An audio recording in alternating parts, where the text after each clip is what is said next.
ইল্লাল্লাহু মুহাম্মাদুর রাসূলুল্লাহ সাল্লাল্লাহু আলাইহি ওয়াসাল্লাম। মুআজ্জাজ মুহতারাম সম্মানিত মুসলিম, আল্লাহ রাব্বুল আলামিনের কাছে লাখো কোটি শুকরিয়া যে মহান রব আমাদেরকে আজকে পবিত্র জুমার দিনে সবার আগে আগে মসজিদে আসার এবং বসার তৌফিক দান করেছেন। ওই মহান রবের কাছে আমরা সকলেই শুকর আদায় করি আলহামদুলিল্লাহ। আজ পবিত্র জুমার দিন, হাদিস শরীফের ভিতরে আছে এই দিনে কোনো ব্যক্তি যদি দোয়া করেন আল্লাহ রাব্বুল আলামিনের কাছে, আল্লাহ রাব্বুল আলামিন তাকে খালি ফিরত পাঠান না, আল্লাহ রাব্বুল আলামিন তার দোয়া কবুল করে নেন। এই দিনে বেশি বেশি দুরূদ পাঠ করার দিন, এই দিন বেশি বেশি দুরূদ পাঠ করার দিন। আল্লাহ রাসূলের উপর বেশি বেশি দুরূদ পাঠ আমরা ইনশাআল্লাহ সবাই করার চেষ্টা করব।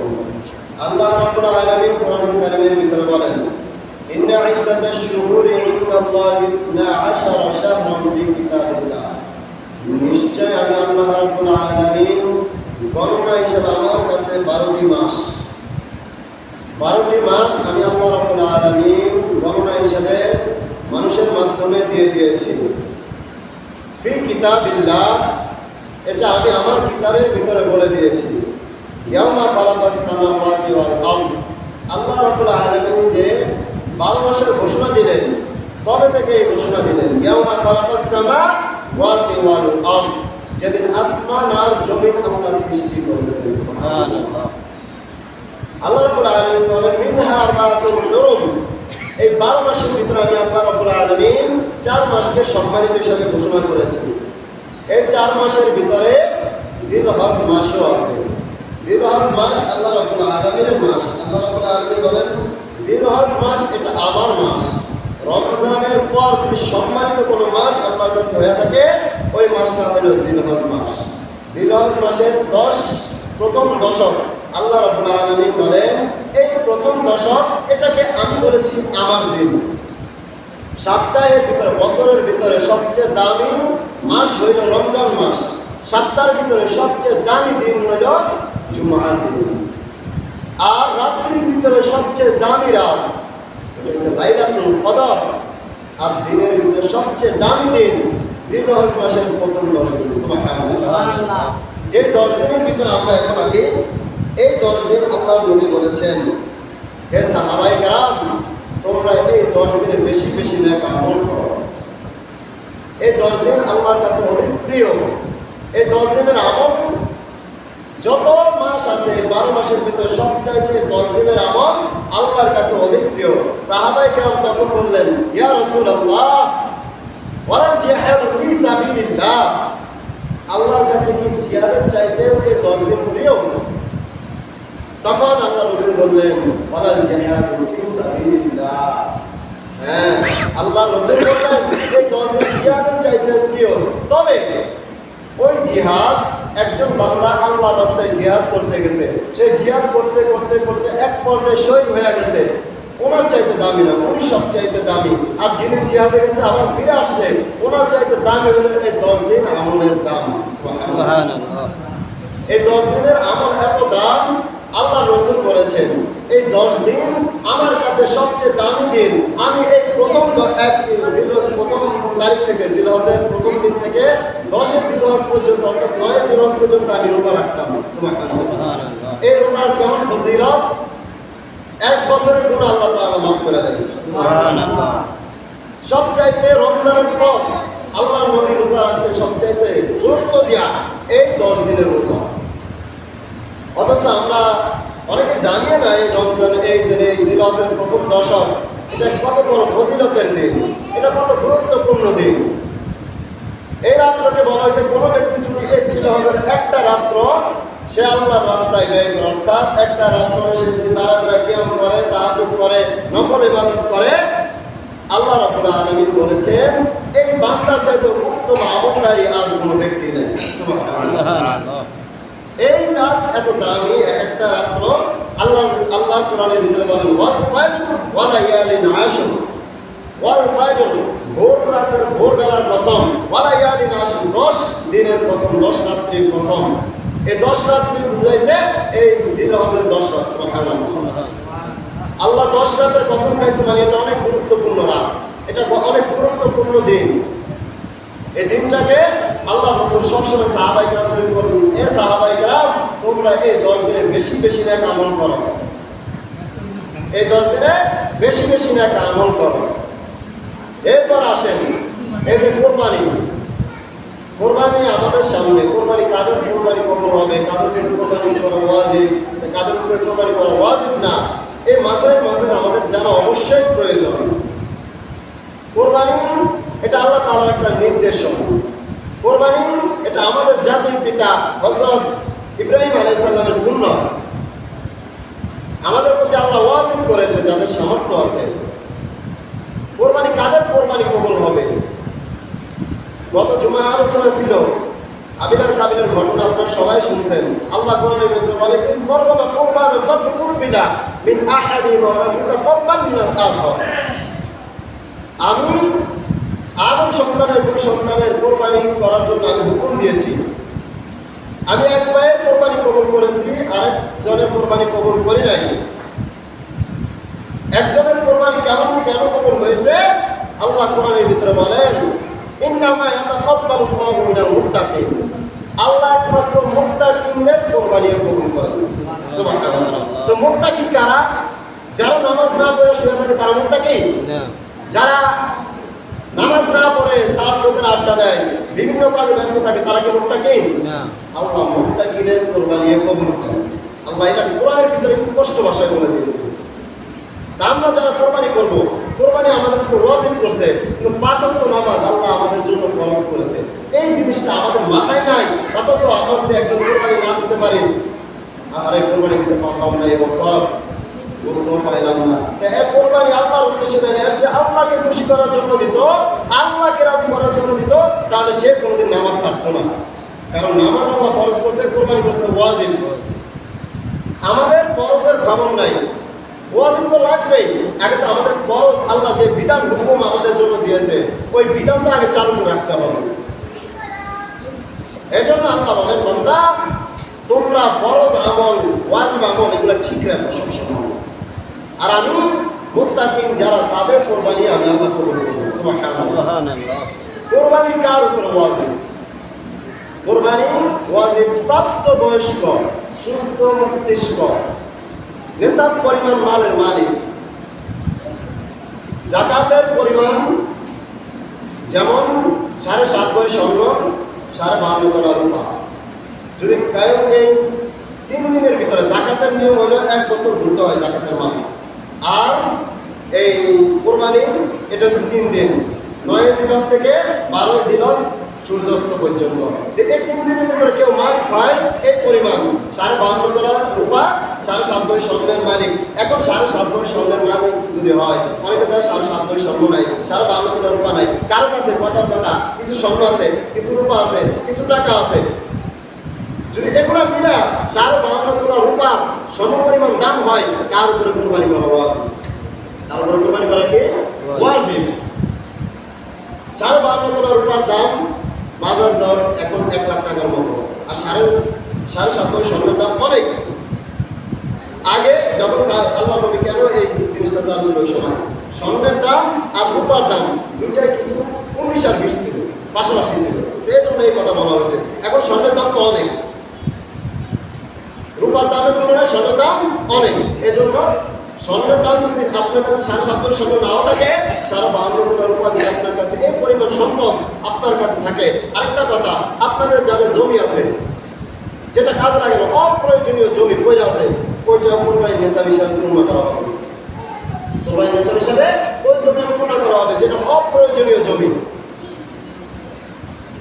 যেটা অপ্রয়োজনীয় জমি, ওইটা কোরবানি হিসাবে এটা গণনা করা হবে। এরপর আসেন কোরবানি কার উপর ওয়াজিব? সুস্থ মস্তিষ্ক, প্রাপ্ত বয়স্ক। শিশুদের জন্য কোরবানি করা ওয়াজিব না। একজন সুস্থ মস্তিষ্ক না, সে 10তলা বিল্ডিং এর মালিক, 5তলা বিল্ডিং এর মালিক, তার জন্য কোরবানি করা ওয়াজিব না। তবে হ্যাঁ, আপনি বাবা হয়ে যদি আপনার সন্তানের জন্য আপনি সন্তানের পক্ষ হতে কোরবানি করেন, তাহলে এটা মুস্তাহাব আমল করতে পারেন। তবে সন্তান যদি নেশাব পরিমাণ মালিক হয়, শিশু কিন্তু শেষ প্রাপ্ত বয়স্ক না, তার এই টাকা দেওয়া, তার এই নেশাব পরিমাণ মাল দেওয়া কোরবানি জায়েজ হবে না। মাসালা খুব ভালো করে বুঝবেন। এরপর কোরবানি আল্লাহ তাআলা আমাদের কেন দিয়েছে? আল্লাহ বলেন, লা ইয়ানাল্লাহু লুহুমুহা ওয়ালা দিমাগুহা ওয়ালাকিন ইয়ানালুহু তাকওয়া মিনকুম। আমি আল্লাহ রাব্বুল আলামিনের কাছে কোরবানির গোশত বসে না, কোরবানির রক্ত বসে না, একমাত্র বান্দার তাকওয়া আমার কাছে বসে। সুবহানাল্লাহ। কোরবানি করবেন কাকে খুশি করার জন্য? আল্লাহকে খুশি করার জন্য। এবার আসেন, কোরবানি কোন কোন পশু দিয়ে কোরবানি করা যায়? উট, মহিষ, গরু, ছাগল, ভেড়া, দুম্বা। উট, গরু, মহিষ, ছাগল, ভেড়া, দুম্বা। বন্য গরু দিয়া কোরবানি ওয়াজিব হবে না, বন্য গরিব দিয়া কোরবানি হবে না। এজন্য গৃহপালিত লাগবে। কোরবানির গরু অবশ্যই হৃষ্টপুষ্ট লাগবে।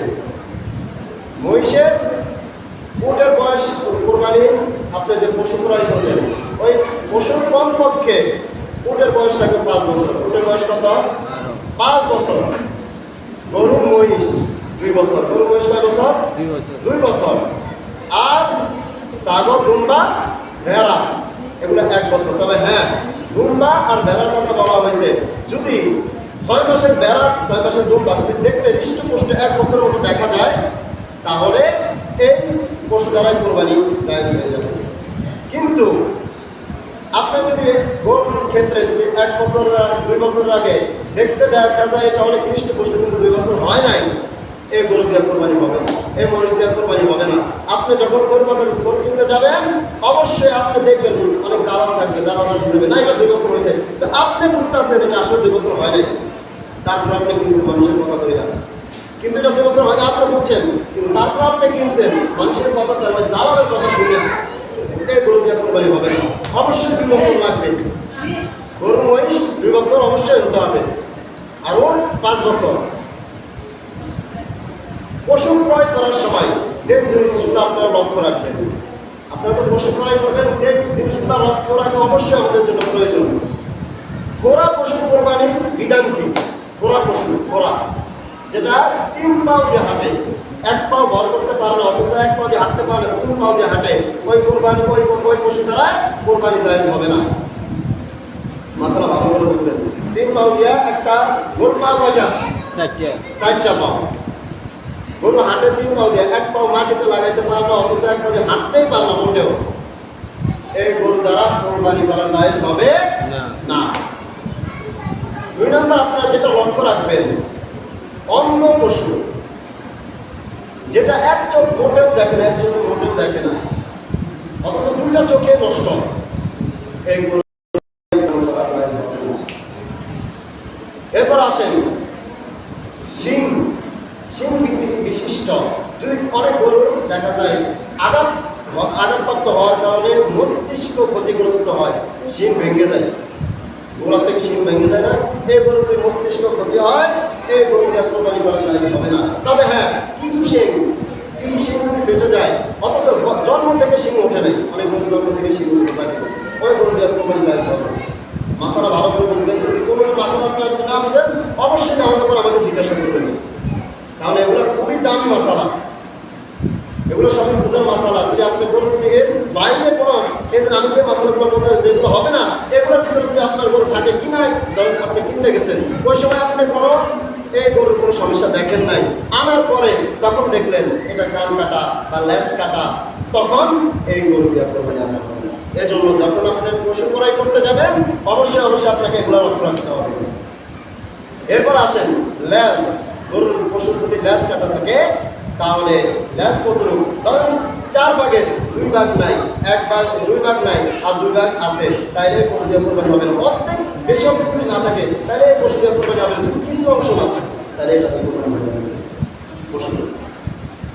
এরপর কান, এই কান দেখবেন আপনারা, কান যদি অনেক পশুর আমার জন্ম থেকে কান ছোট থাকে, আবার অনেক পশুর কান কেটে যায়। এই কান যদি 3 ভাগের 2 ভাগ যদি না থাকে আর 1 ভাগ আছে, এই পশু দিয়ে কোরবানি হবে না। আর যদি জন্ম থেকে তার কান ছোট থাকে তাহলে এই পশু দিয়ে কোরবানি হয়ে যাবে। এরপর যে পশু দাঁত দিয়া, দাঁত নাই বা দাঁত আছে, যে দাঁত আছে এই দাঁত দিয়া ঘাস ইত্যাদি খাদ্য চিবায় খাইতে পারে না। ভালো করে বুঝবেন, দাঁত আছে অথবা দাঁত নাই, কিন্তু এই দাঁত দিয়া পশু ঘাস ইত্যাদি খাবার ও চিবায় খাইতে পারে না, এই পশু দিয়ে কোরবানি জায়েজ হবে না। এই পশু দিয়ে কোরবানি কি হবে না? জায়েজ হবে না। এরপর এমন দুর্বল পশু, যে পশু জবাই স্থান পর্যন্ত হেঁটে যেতে পারে না বা জবাই স্থান পর্যন্ত সে যাইতে পারে না, এতটা দুর্বল, এই পশু দিয়ে কোরবানি করা যায় না। এই জন্য কোরবানি আপনারা যদি করতে চান হৃষ্টপুষ্ট পশু লাগবে। আপনারা যখন ক্রয় করতে যাবেন পশু, অনেকে পশু কিনতে পারেছে আলহামদুলিল্লাহ, যারা এখনো কিনেন নাই তারা এগুলো ভালো করে লক্ষ্য রাখবেন। আর যারা কিনছেন তারা তো কিনছেন, এগুলো দেখে রাখবেন। যদি দেখেন আপনার পশুর ভিতরে কোনো ঝামেলা আছে, তাহলে এই পশু দিয়ে কোরবানি হবে না। বুঝছেন? 2 বছর আগে যদি গরু মহিষ যদি 2 বছর কম হয়, এই পশু দিয়ে কোরবানি হবে না। কমপক্ষে 5 বছর। ছাগল, ভেড়া, দুম্বা 1 বছর লাগবে। আর সর্বনিম্ন যদি দেখা যায় ছাগলটা দেখতে, ছাগল না, এখানে ছাগলের কথা বলা হয় না, বলছে দুম্বা আর ভেড়ার কথা। দুম্বা আর ভেড়ার কথা, দুম্বা আর ভেড়া যদি হৃষ্টপুষ্ট দেখা যায়, 1 বছরের মতো দেখা যায়। এখানে কোনো গরুর কথা বলা হয় নাই, মহিষের কথা বলা হয় নাই, উটের কথা বলা হয় নাই, শুধু বলা হয়েছে কি দুম্বা আর ভেড়া যদি হৃষ্টপুষ্ট দেখা যায় না, এটা 1 বছরের মতো লাগে। যদিও 6 মাস, কমপক্ষে একবার 6 মাস হৃষ্টপুষ্ট দেখা যায় না, এটা 1 বছরের মতো দেখা যায়, তাহলে এটা দিয়ে কোরবানি হয়ে যাবে। এরপর আপনারা যখন কোরবানি করবেন, যদি আপনারা এই 3 দিনের ভিতরে কোরবানি করা, কয়দিনের ভিতরে? 3 দিনের ভিতরে 9, 9 জিলহজ, 10, 11, 10, 11, 12, 10, 11, 12, 10 জিলহজ, 11 জিলহজ, 12 জিলহজ। আপনি 10 জিলহজ কোরবানি করতে পারেন নাই যে কোনো কারণে, 11 জিলহজ করেন। 11 জিলহজ পারেন নাই, 12 জিলহজ আসর পর্যন্ত আপনার জন্য সময় আছে। হয়তোবা আপনি পশু ক্রয় করছেন কিন্তু আপনি কোরবানি করেন নাই। আপনি কোরবানির জন্য পশু ক্রয় করছেন কিন্তু যে কোনো কারণে আপনার এই পশুটা জবাই করা হয় নাই, তা আপনার এই পশুটা পুরোটাই সৎকা করে দেওয়া হবে। এটা কোরবানি যদি আপনি যদি এখন বলেন হুজুর আমি এটা জবাই করে ফেলেছি 12 জিলহজের পরে, তাহলে এই পশুর যতটুকু গোস্ত হয়েছে ওইটা, ধরেন আপনি গরু কিনছেন 50,000 টাকা দিয়া, গরুর গোস্ত হয়েছে কত? 30,000 টাকা, তা আপনার আরো 20,000 টাকা মিলে সৎকা করে দেবেন। কোরবানির মাসলা ভালো করে বুঝবেন। আর যদি আপনি আর গোস্ত বন্টনের ক্ষেত্রে, গোস্ত বন্টন আল্লাহ কোরআনুল কারীমের ভিতরে বলে, হাদিসের ভিতরে যে আমাদের ভিতরে আছে 3 ভাগ করতে হয়, তবে হ্যাঁ এটা মুস্তাহাব আমল। দেখি আমল মুস্তাহাব আমল। আল্লাহ কোরআনের ভিতরে বলেন ফাকুলু মিনহা ওয়া আত'ইমুল গানিয়া ওয়াল মু'তার, তোমরা নিজেদের জন্য রাখো, ফকির মিসকিন তাদের জন্য কিছু রাখো, আত্মীয় স্বজনের জন্য কিছু রাখো। তো এই কোরআনের দ্বারা আমরা বুঝলাম 3 ভাগ করছি। কয় ভাগ? ফকির মিসকিন, আত্মীয় স্বজনের জন্য 1 ভাগ, নিজের জন্য 1 ভাগ, নিজেদের পরিবারের জন্য 1 ভাগ, আত্মীয় স্বজনের জন্য 1 ভাগ। এই জন্য আমরা কোরআনের আয়াতের দিকে টাইম না, তারপরে আমরা বলি কোরবানির গোস্ত কয় ভাগ করা উত্তম। উত্তম কোনো নিয়ম না, মানে এটা জায়েজ বা হারাম এরকম কোনো কিছু না। উত্তম 3 ভাগ করা। উত্তম কয় ভাগ করা? 3 ভাগ করা। তবে আপনি যদি 3 ভাগ নাও করেন কোনো সমস্যা নাই, 3 ভাগ করা কোনো আবশ্যক না, তবে এটা উত্তম, এটা মুস্তাহাব আমল। পাশে গরিব থাকলে, মিসকিন ফকির থাকলে তাদেরকে দিবেন। কোরবানি মানে আল্লাহর কাছে রক্ত পোষে না, বললাম না, শুধু আপনার মনের নিয়ত পোষে। আর কোরবানি কবুল হওয়ার শর্ত হচ্ছে 4টা। কয়টা? 1 নাম্বার সহিহ নিয়ত। আল্লাহর নবী হাদিসের বুখারী শরীফের 1 নম্বর হাদিসের ভিতরে বলেন, ক্বালা নবী সাল্লাল্লাহু আলাইহি ওয়াসাল্লাম ইন্নামাল আ'মালু বিন্নিয়াত। নিয়তের উপরে মানুষের সব কাজ নির্ভর করে। আপনার নিয়তের ভিতরে যদি কোনো রকম ঝামেলা থাকে, কথার কথা, একটা গরুতে কয়জন ভাগীদার হতে পারে? 7 জন। কয়জন? 7 জন। মনে রাখবেন, ছাগল, বকরি, দুম্বা এটি 1 ভাগে, এটি 7 ভাগে হবে না। উট, গরু, মহিষ, এটি 7 ভাগে 7 জনের পক্ষ হতে আপনারা করতে পারবেন। তবে এই 7 জনের পক্ষ হতে করতে খুবই সাবধান। এই 7 জনের পক্ষ থেকে যদি একজনের নিয়তের ভিতরে ঝামেলা থাকে, আপনারা জানেন এই লোকের নিয়তের ভিতরে ঝামেলা আছে, তারপরে এর নিচে যদি এই লোকের নিয়তের ভিতরে ঝামেলা থাকে, তাহলে আপনাদের একজনের কোরবানি উপভোগ করবেন। আপনারা জেনে শুনে যদি এই কাজ করবেন। এজন্য কোরবানির প্রথম শর্ত কি? কোরবানি কবুল হওয়ার নিয়ত পরিশুদ্ধ করা, নিয়তকে ঠিক রাখা। 2 নম্বর হালাল টাকা হওয়া, হালাল উপার্জন। যদি এই 7 জন আপনারা 7 জনের পক্ষ থেকে করছেন, এই 7 জনের ভিতরে একজনের টাকার ভিতরে সুদের টাকা, একজনের টাকার ভিতরে হারাম টাকা, সুদ, ঘুষ এগুলোর টাকা আছে, তাহলে আপনারা জেনে শুনে ওই ব্যক্তিকে কোরবানির ভাগিদার বানাইছেন, ওই ব্যক্তিকে আপনাদের সাথে পক্ষ হিসাবে রাখছেন, তাহলে আপনাদের কোরবানি জায়েজ হবে না। আপনারা যদি জেনে শুনে করেন।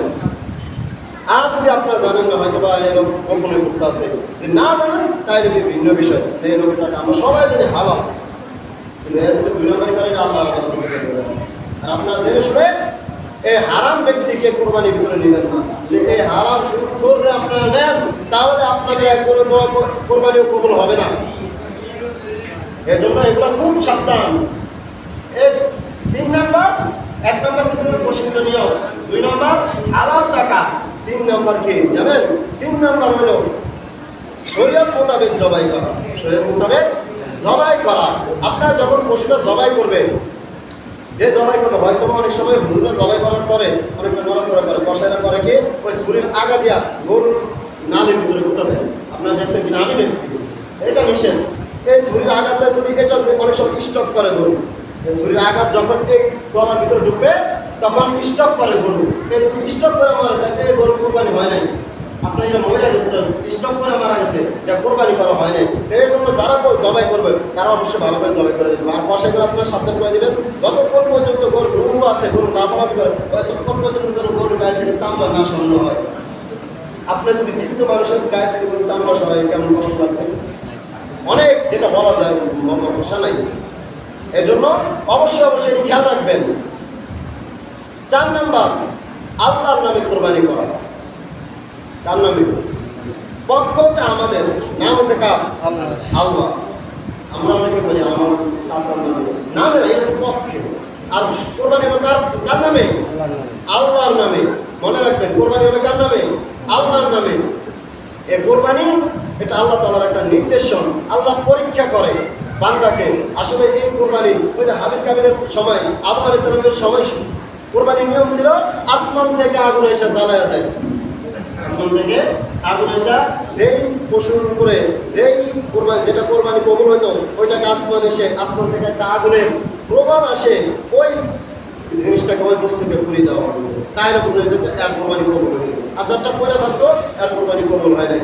আমাদের নবীর কারণে আমাদের প্রতি আল্লাহ রহমান করছে, আল্লাহ আমাদের প্রতি দয়া করছে।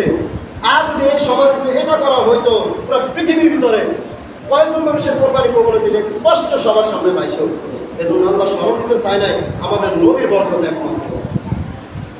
এজন্য আমাদের কোরবানি যারা আমরা করবো তাদের নিয়ত অবশ্যই প্রসিদ্ধ করা লাগবে। তাদের হালাল টাকা হতে হবে, জবাই শরীয়ত মোতাবেক করতে হবে, আর আল্লাহর নামে জবাই করতে হবে। এই মাস বড় বরকতের মাস, বড় দামি মাস। জিলহজের 9 জিলহজ আরাফার দিন। এই দিনের রোজার কথা আল্লাহ নবী বলেছে, কেউ যদি আরাফার রোজা রাখে, একটা রোজা, কয়টা রোজা? একটা রোজা কেউ রাখে, তাহলে তার পিছনের 1 বছরের গুনাহ, সামনের যেটা এখন আপনার সামনে জীবিত নাই, এখনো সামনে আছে, ওই সামনের এবং পিছনের 2 বছরের গুনাহ আল্লাহ তাআলা মাফ করে দেন। আরাফার রোজা অবশ্যই আপনারা রাখবেন। আর আরাফার দিন আমরা যে দোয়া বেশি বেশি করব, লা ইলাহা ইল্লাল্লাহু ওয়াহদাহু লা শারীকা লাহু লাহুল মুলকু ওয়া লাহুল হামদু ওয়া হুয়া আলা কুল্লি শাইইন কাদির। আবার লা ইলাহা, আমার সাথে সবাই বলেন লা ইলাহা, সবাই বলেন লা ইলাহা ইল্লাল্লাহু ওয়াহদাহু লা শারীকা লাহু লাহুল মুলকু ওয়া লাহুল হামদু ওয়া হুয়া আলা কুল্লি শাইইন কাদির। আর 9 জিলহজ ফজর থেকে তাকবীরে তাশরিক আদায় করা। তাকবীরে তাশরিক 9 জিলহজ থেকে 13 জিলহজ আসর পর্যন্ত। কোন পর্যন্ত? 13 জিলহজ সূর্য অস্ত পর্যন্ত, অর্থাৎ আসর পর্যন্ত মহিলারা ঘরের ভিতরে আস্তে আস্তে তাকবীর পাঠ করবে। পুরুষরা 5 ওয়াক্ত সালাতের পর জোরে জোরে একবার তাকবীর দিবে আর সারাক্ষণ তাকবীর বলতে থাকবে। 5 ওয়াক্ত নামাজের পরে একবার করে তাকবীর 3 বার একবার দিতে পারেন। আমার সাথে সবাই বলেন আল্লাহু আকবার, আল্লাহু আকবার, লা ইলাহা ইল্লাল্লাহ, আল্লাহু আকবার, আল্লাহু আকবার, ওয়ালিল্লাহিল হামদ। আল্লাহু আকবার, আল্লাহু আকবার, লা ইলাহা ইল্লাল্লাহ, আল্লাহু আকবার, আল্লাহু আকবার, ওয়ালিল্লাহিল হামদ। এই তাকবীর পাঠ করা মহিলাদের, আপনাদের ঘরে যারা মহিলারা আছে, ছেলে মেয়ে আছে, প্রত্যেকটা স্মরণ করে দিবেন 9 জিলহজ ফজর থেকে। 9 জিলহজ ফজর থেকে এই তাকবীর চালু হবে। এখন থেকে আপনারা দিতে পারেন। এই তাকবীর সবসময় বলা যায়, কিন্তু এটা অবশ্যই করা হয়েছে 9 জিলহজ ফজর থেকে 13 জিলহজ আসর পর্যন্ত এই তাকবীর চলতে থাকবে নামাজের পরে। আল্লাহ রাব্বুল আলামিন আমাদের প্রত্যেকের কোরবানি এবং আমরা যে আলোচনা হয়েছে এই আলোচনার উপরে আমল করার তৌফিক দান করুন। আর আমাদের কোরবানি যেন প্রসিদ্ধ হয়, আল্লাহর আদালতে যেন কবুল হয়, আমরা সবাই সবসময় দোয়া করব। কোরবানি মানুষকে দেখানোর জন্য না, কোরবানি একমাত্র কাকে দেখানোর জন্য? আল্লাহকে দেখানোর জন্য। আপনি পশু ছোট কিনছেন না বড় কিনছেন, পশু ক্রয় করার পর আপনি ভাবলেন গরুটার দাম ছিল, একজনের কইতাছে এই কত দিয়ে কিনছো?